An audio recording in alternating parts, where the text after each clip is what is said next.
Assalamualaikum warahmatullahi wabarakatuh.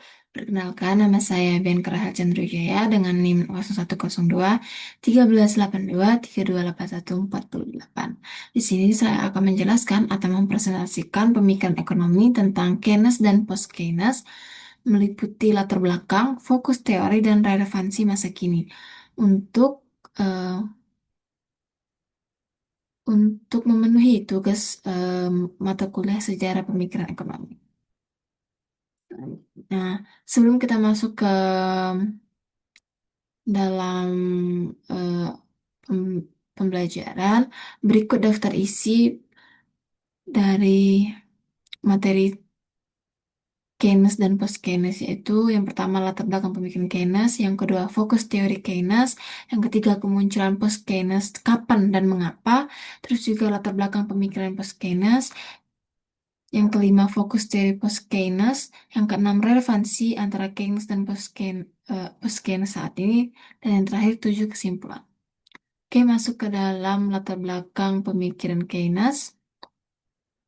Dalam latar belakang pemikiran Keynes memiliki dicetuskan oleh atau dipelopori oleh John Maynard Keynes pada tahun 1883 sampai 1946, di mana John Maynard Keynes lahir di Cambridge, Inggris, yang di, yang merupakan ekonom paling berpengaruh pada abad ke-20, di mana Keynes sendiri merespon kegagalan ekonomi klasik dalam menjelaskan depresi besar pada tahun 1929 sampai 1939 dengan menulis buku dengan judul The General Theory of Employment, Interest and Money pada tahun 1936.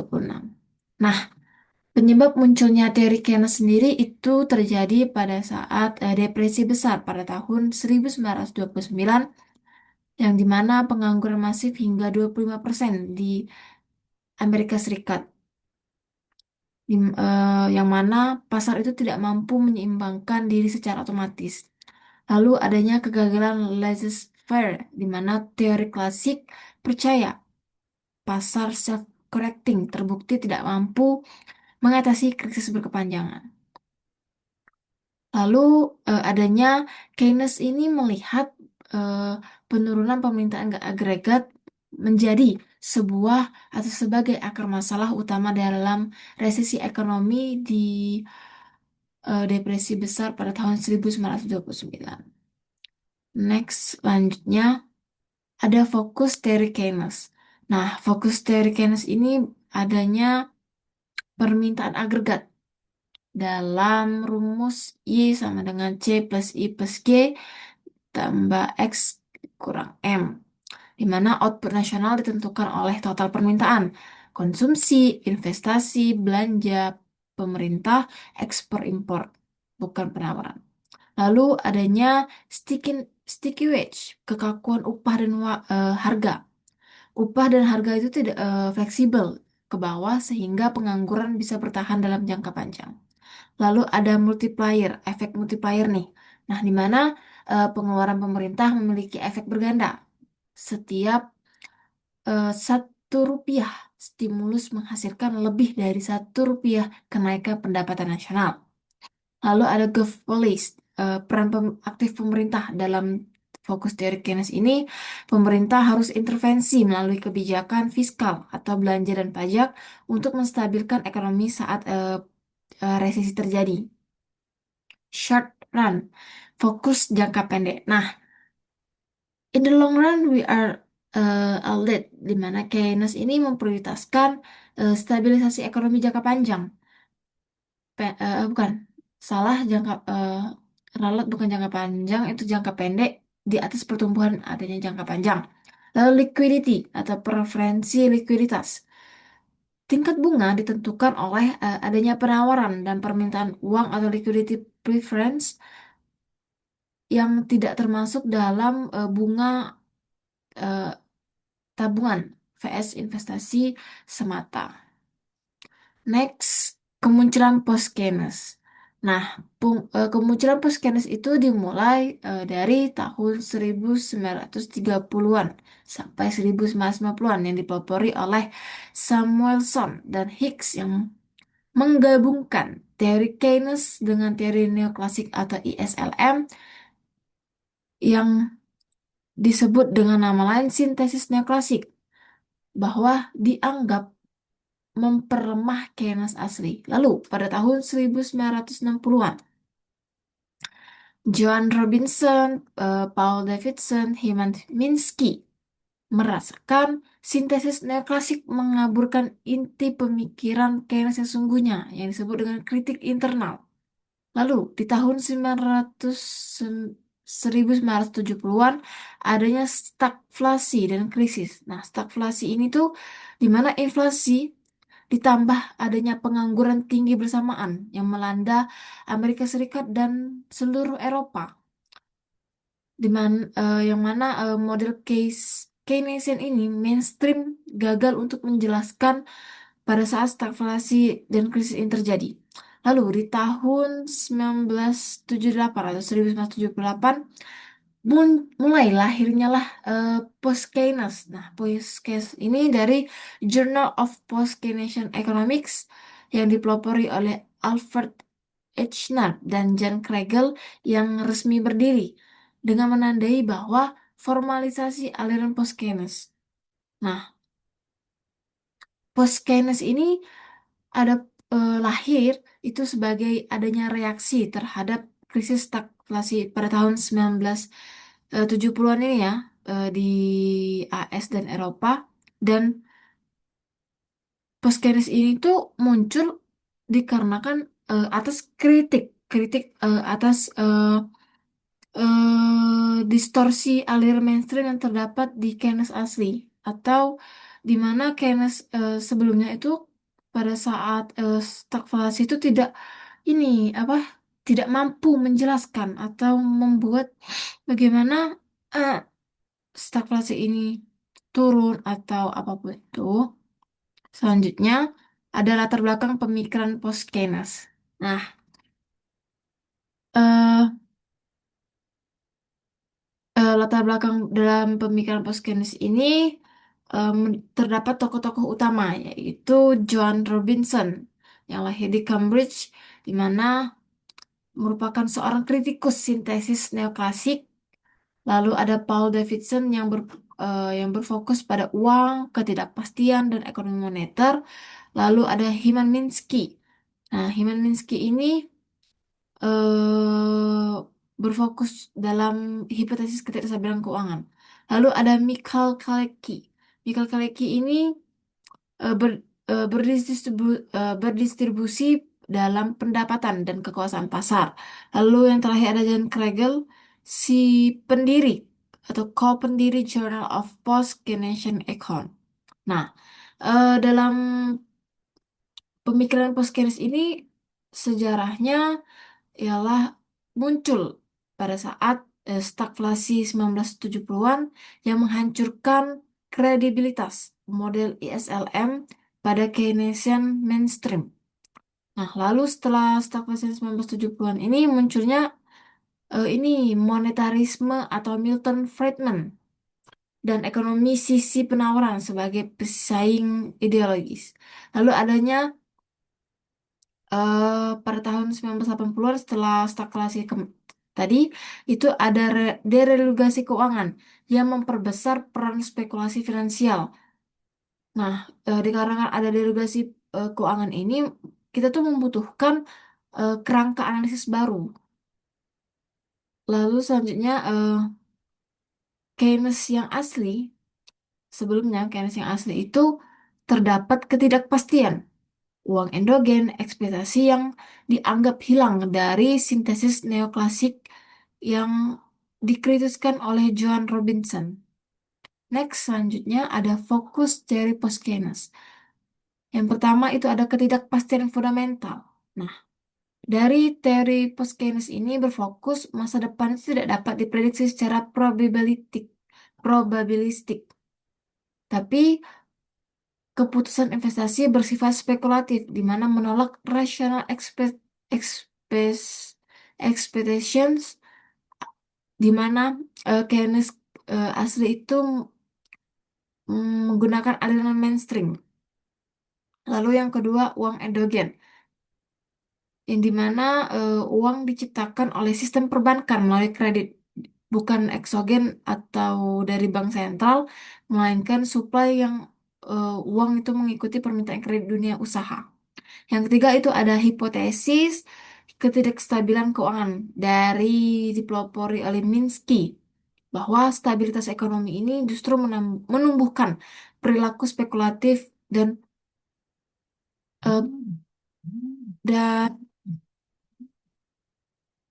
eh, dan boomnya itu mengandung benih krisis berikutnya atau it will happen again. Lalu yang keempat itu ada distribusi pendapatan dan kekuasaan.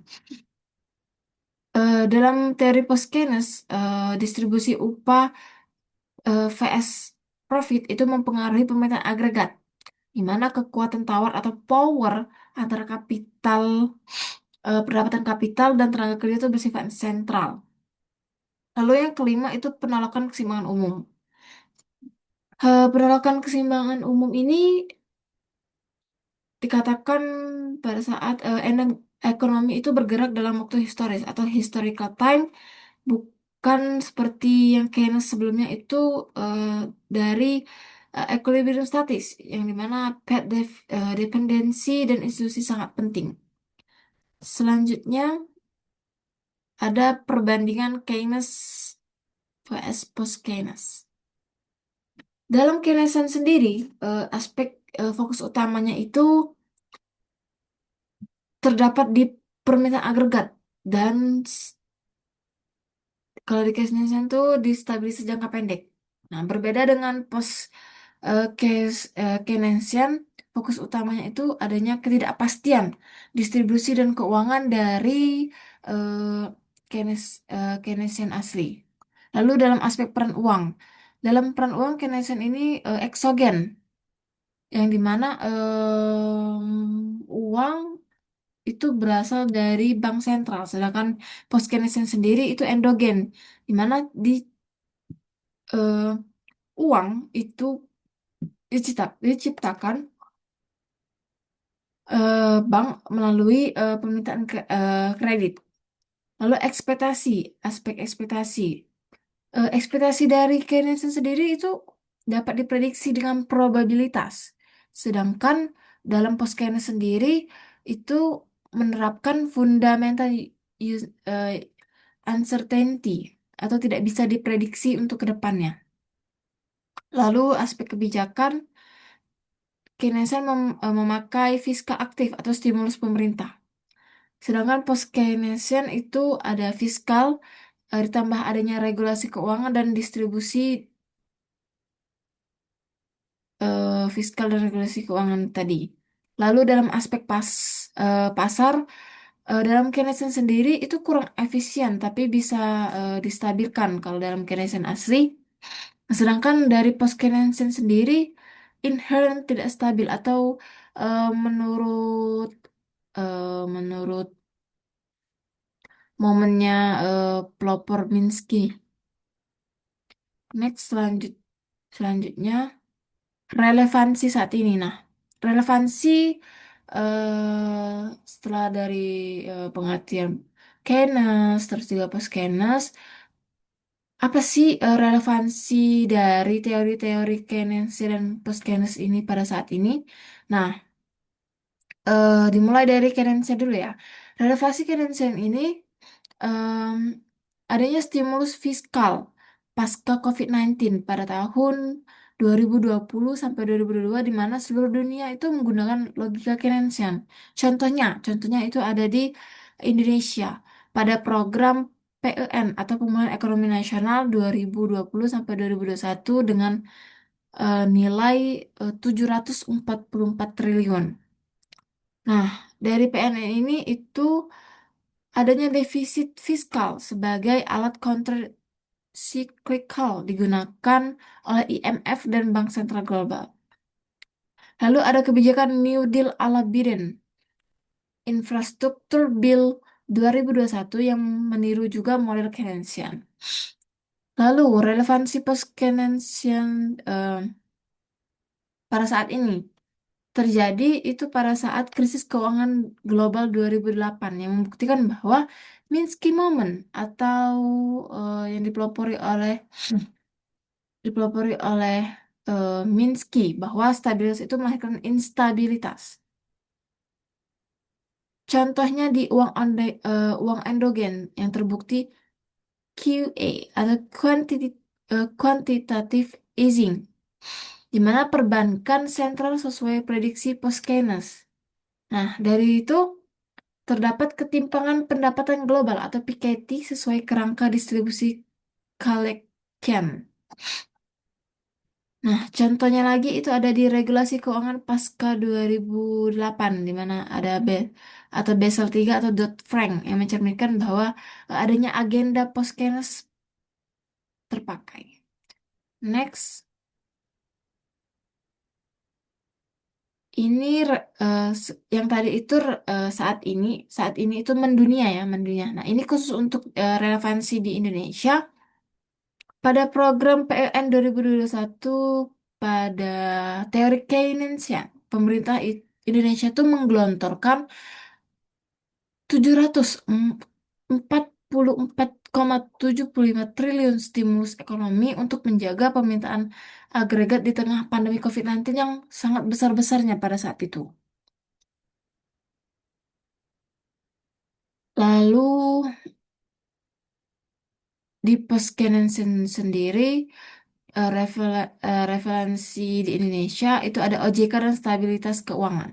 Nah, eh, kalau di Keynesian dalam relevansi di Indonesia, adanya pembentukan OJK dan pengawasan makroprudensial yang mana merespon potensi instabilitas keuangan sesuai peringatan Minsky tentang risiko spekulasi. Lalu di Keynesian ada lagi relevansi di Indonesia-nya yaitu defisit APBN dan infrastruktur, di mana eh, pada saat masa Jokowi waktu itu eh, Jokowi ini membelanjakan infrastruktur berupa tol, bandara, kereta itu menggunakan logika multiplier Keynes, di mana investasi pemerintah menggerakkan sektor swasta. Lalu ada post Keynes itu ketimpangan dan UMKM. Ketimpangan Gini rasio Indonesia di 0,38 dan kebijakan pro UMKM yang mencerminkan perhatian post Keynes pada distribusi pendapatan dan daya beli. Oke, next selanjutnya. Oke, setelah beberapa penjelasan dari relevansi mendunia dari post-Keynesian, Keynes, terus juga em, dari relevansi Indonesia saat ini pada saat memakai pemikiran teori Keynes dari post-Keynes, dapatlah kita di akhir penghujung kesimpulan pada Keynes itu menjawab bahwa krisis depresi besar pada tahun 1929 itu menekankan permintaan agregat, intervensi pemerintah dan perlindungan jangka pendek. Berbeda dari post-Keynes yang lahir pada tahun 1970-an sebagai respon stagflasi dan distorsi sintesis neoklasik yang mana Keynes asal sendiri itu tidak gagal untuk merespon dari permasalahan pada saat itu dan juga ingin memperluas Keynes asli ke dimensi ketidakpastian, terus juga uang endogen dan instabilitas keuangan. Lalu dalam relevansi, kedua teori tetap relevan.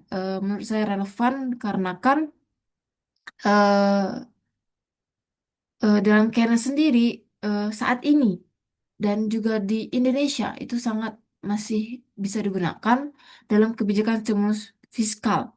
Lalu dalam Poskesnes sendiri itu dalam regulasi keuangan, juga analisis, ketimpangan, dan peringatan krisis. Dalam konteks Indonesia sendiri, seperti yang sudah dijelaskan, relevansi dari Keynes dan post Keynes sendiri. Kalau dalam Keynesan itu PLN pada tahun 2020 yang digunakan pada saat kita terjadinya pandemi COVID-19 agar menjaga eh, kestabilan permintaan agregat ya. Dan kalau dalam post Keynesian sendiri itu memunculkan OJK atau memakai makroprudensial untuk membuktikan bahwa eh, kedua peran teori Keynes dan Marxisme itu masih ada loh dalam kehidupan nyata, tidak hanya segelintir bilang, oh ini dipakai pada tahun ini, padahal di dunia nyata pun dan di saat ini mungkin masih memakai eh, teori-teori tersebut. Baik, cukup sekian dari eh, materi penjelasan yang telah saya sampaikan. Saya ucapkan terima kasih.